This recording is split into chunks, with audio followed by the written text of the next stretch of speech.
teman-teman, selamat datang kembali di YouTube channel gue Cerita Ola.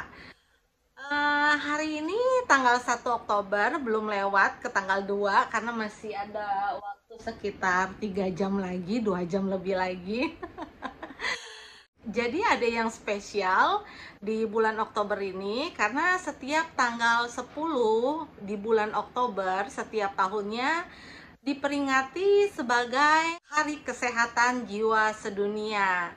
Nah, gue waktu pertama kali join dengan komunitas peduli skizofrenia Indonesia, gue selalu mengikuti kegiatan yang diadakan oleh teman-teman semua komunitas juga dan Kemenkes yang diadakan setiap tahunnya. Kita bersama-sama memperingati Hari Kesehatan Jiwa Sedunia setiap tanggal 10 Oktober, dan gue mulai ikut sebagai peserta panitia, kadang-kadang juga cuma jadi seksi repot aja setiap tahunnya. Cuma tahun ini mungkin sih nggak bakalan ada perayaan lagi, apalagi sampai kumpul-kumpul karena masalah pandemi.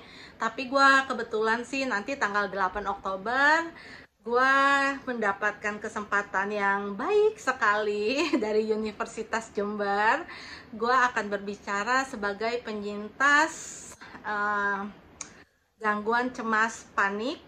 Jadi gue akan berbicara di tanggal 8 Oktober. Gue bersyukur juga dapat jadwalnya di tanggal 8 Oktober. Jadi 2 hari sebelum Hari Kesehatan Jiwa Sedunia.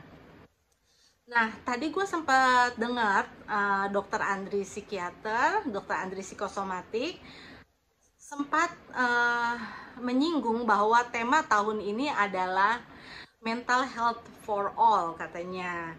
Mungkin itu temanya kali ya. Jadi ya tapi ada gue baca-baca juga di Google, katanya temanya adalah kindness atau kebaikan ya. Jadi kalau mau ngomong kebaikan ya, gue mungkin akan bercerita tentang kita.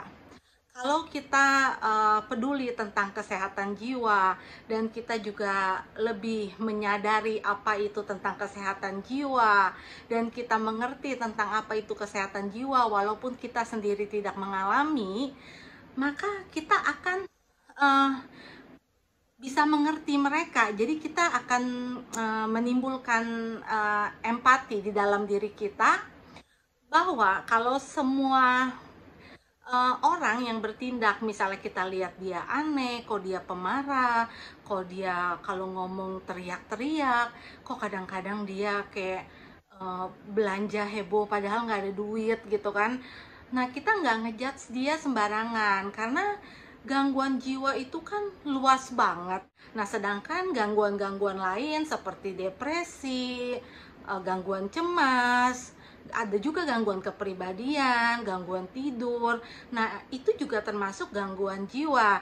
Tapi orang menganggapnya, orang yang mengalami gangguan jiwa, mereka pergi ke psikiater dan pergi ke psikolog, mereka selalu mengecap stigma gila. Jadi makin banyak orang yang takut buat pergi ke psikiater kan atau ke psikolog karena takut dianggap gila. Padahal orang yang mungkin orang awam menganggap orang gila itu adalah teman-teman yang menderita skizofrenia, itu pun mereka tidak bisa disebut gila karena itu adalah stigma dan mereka itu mengalami gangguan yang disebut juga dengan gangguan skizofrenia.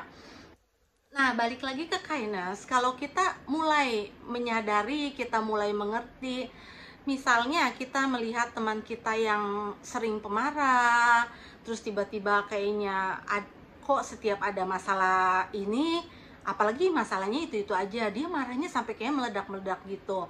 Kita mungkin akan menjudge dia sebagai seorang yang pemarah, dan kita juga bisa jadi menjauhi dia kan. Dan kadang-kadang yang jahatnya lagi, kita nggak suka sama dia, kita ajak-ajak temen buat nggak suka sama dia juga. Nah, nggak boleh gitu juga. Nah, kadang-kadang kalau kata psikolog gue, jadi emosi kita itu seperti, ibaratnya seperti gunung es.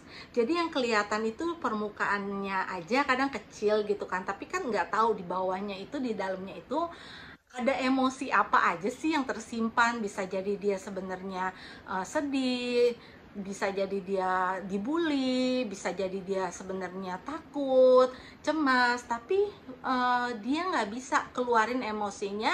Tapi yang di permukaan itu, yang di puncak gunung esnya, yang terlihatnya aja dia sebagai seorang yang pemarah. Nah, waktu itu gue sempat nonton juga IG live dari salah satu psikolog, Mbak Pinkan. Eh, Dia juga, Mbak Pinkan waktu itu bilang jika kita merasa ada teman kita yang bertingkah aneh atau berpikiran aneh atau eh, perasaannya yang campur aduk, daripada kita menjudge dia, lebih baik kita tanya ada apa yang membuat dia seperti itu. Biasanya ada sebabnya. Misalnya nih, kayak gue lagi waktu itu nonton drama Amerika gitu di Netflix, judulnya Orange is the New Black.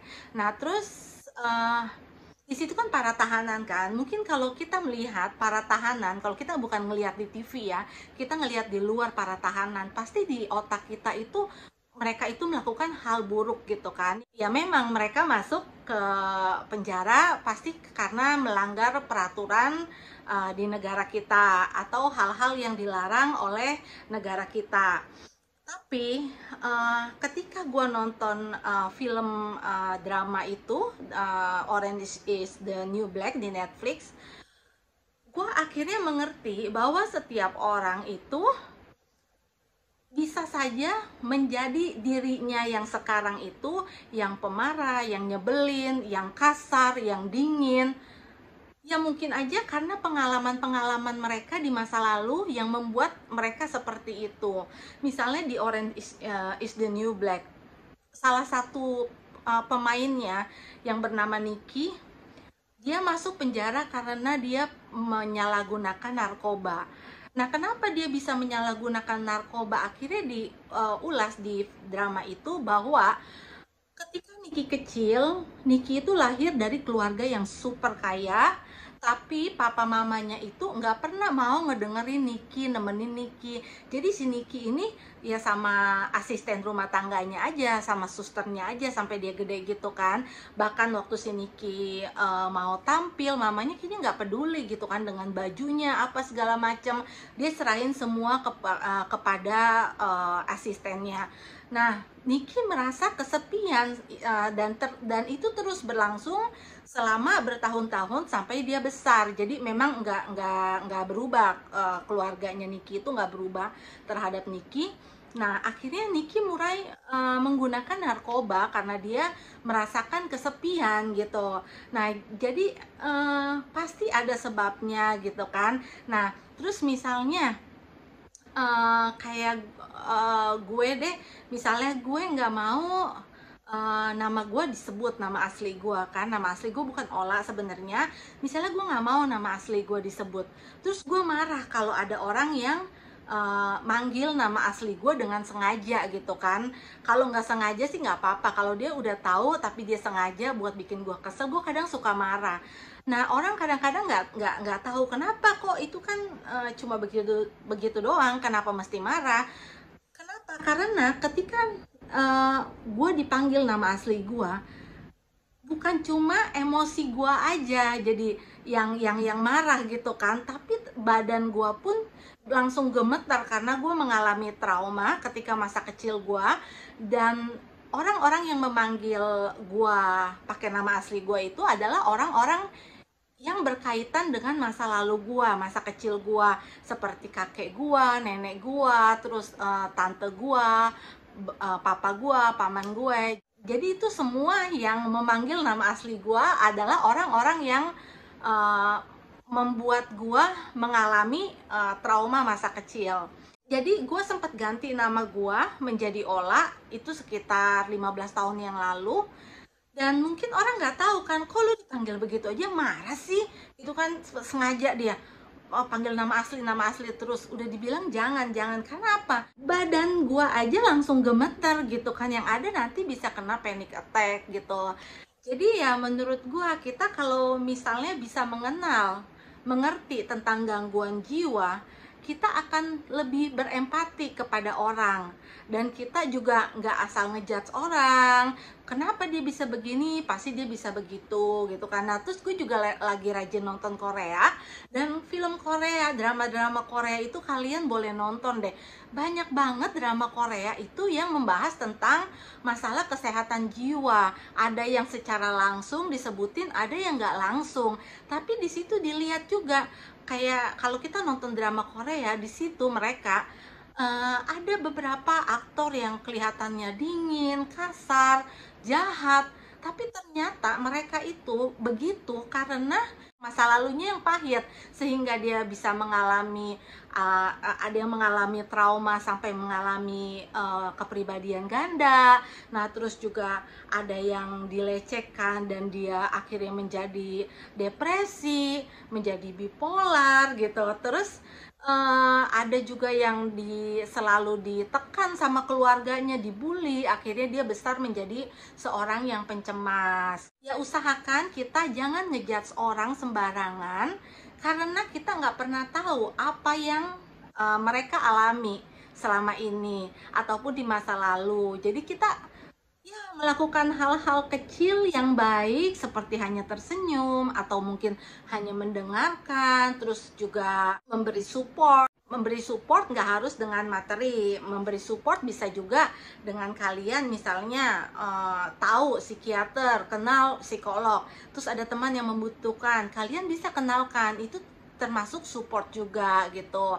Nah, gue juga membuat YouTube channel ini, sebenarnya sih gue juga bingung waktu awal bikin YouTube channel ini sebenarnya buat apa gitu kan. Tapi gue yakin waktu itu karena gue bakalan banyaknya ngomong tentang masalah mental health, karena gue sendiri memang dari dulu selalu tertarik, selalu berbicara tentang masalah kesehatan jiwa dengan harapan supaya orang lain bisa mengerti tentang masalah kesehatan jiwa dan mereka juga bisa peduli terhadap kesehatan jiwa yang mungkin dialami oleh mereka sendiri ataupun orang-orang terdekat sendiri.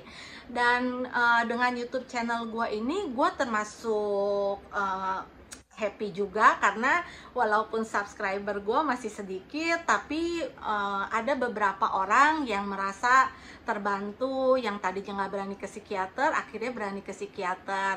Nah, terus ada yang ragu-ragu minum obat, akhirnya mereka mau memulai untuk minum obat. Nah, terus juga ada yang minum obatnya udah putus-putus gitu, akhirnya dia lanjutin minumnya rutin gitu. Itu udah termasuk hal yang membuat gue bahagia juga, karena memang tujuan gue itu berbicara dan sharing tentang pengalaman gue selama sejak didiagnosa dengan gangguan cemas dan depresi di tahun 2009. Ya, terutama di masa pandemi ini pasti banyak sekali orang yang mengalami kekambuhan ataupun yang tidak pernah mengalami gangguan kesehatan jiwa, bisa juga mengalami karena mungkin PHK ataupun ketakutan, karena mereka ketakutan tertular virus, mereka mikirin ekonomi juga gitu. Jadi ya kalau bisa sih kita tetap stay connected with friends and family, kita tanya kabar mereka, kita tetap peduli sama mereka. Ya walaupun kita nggak boleh ketemu langsung karena menghindari penularan virus ini, ya kita masih bisa WhatsApp mereka ataupun telepon mereka untuk sekedar nanya kabar mereka.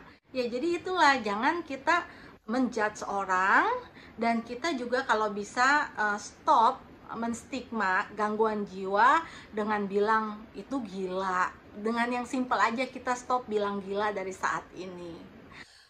Oke teman-teman, hari ini adalah hari pertama dan gue akan bikin 10 hari berturut-turut sampai puncak hari kesehatan jiwa sedunia. Semoga video-video gue terutama selama 10 hari ini akan bermanfaat untuk kalian. Thank you for watching, bye-bye.